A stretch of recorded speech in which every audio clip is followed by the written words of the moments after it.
बात करते हैं बिहार के विधानसभा चुनाव को लेकर के सुप्रीम कोर्ट में एक याचिका दाखिल की गई थी जिसमें यह कहा गया था कि कोविड-19 और महामारी की वजह से बिहार के विधानसभा चुनाव को टाल देना जरूरी है क्योंकि चुनाव से ज्यादा जरूरी जिंदगी है। याचिका में यह आधार बनाया गया था, मगर सुप्रीम कोर्ट ने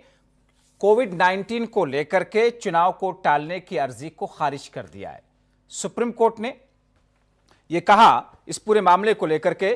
कि कोविड-19 के आधार पर चुनाव पर रोक चुनाव आयोग की शक्तियों में दखल नहीं दिया जा सकता, यानी कि यह पूरा का पूरा मामला चुनाव आयोग के ऊपर में निर्धारित किया के ऊपर है और ऐसे में सारे के सारे फैसले चुनाव आयोग ही लेगा। हालांकि बिहार विधानसभा चुनाव को लेकर के अभी अधिसूचना जारी नहीं की गई है, मगर सुप्रीम कोर्ट में जो 3 प्रमुख बातें कही गई थीं उस अर्जी में, जिसमें यह कहा गया था कि इस अधिसूचना के जारी होने पर रोक लगाया जाए, साथ ही साथ में यह कहा गया था कि महामारी की वजह से इस चुनाव को टाल दिया जाए। तीसरा ग्राउंड यह दिया गया था कि चूंकि जिंदगी चुनाव से ज्यादा जरूरी है, इसलिए इस चुनाव को स्थगित कर दिया जाए। दरअसल इसी साल अक्टूबर नवंबर में विधानसभा के चुनाव कराए जा सकते हैं, जिसे लेकर के सुप्रीम कोर्ट में एक याचिका दाखिल की गई थी जिसमें कहा गया था कि जब तक बिहार में कोरोना संक्रमण के साथ बाढ़ का खतरा कम नहीं हो जाता तब तक विधानसभा चुनाव पर रोक लगा देना चाहिए। सुप्रीम कोर्ट ने बिहार विधानसभा चुनाव को हरी झंडी दिखाते हुए कहा है कि कोरोना किसी भी हाल में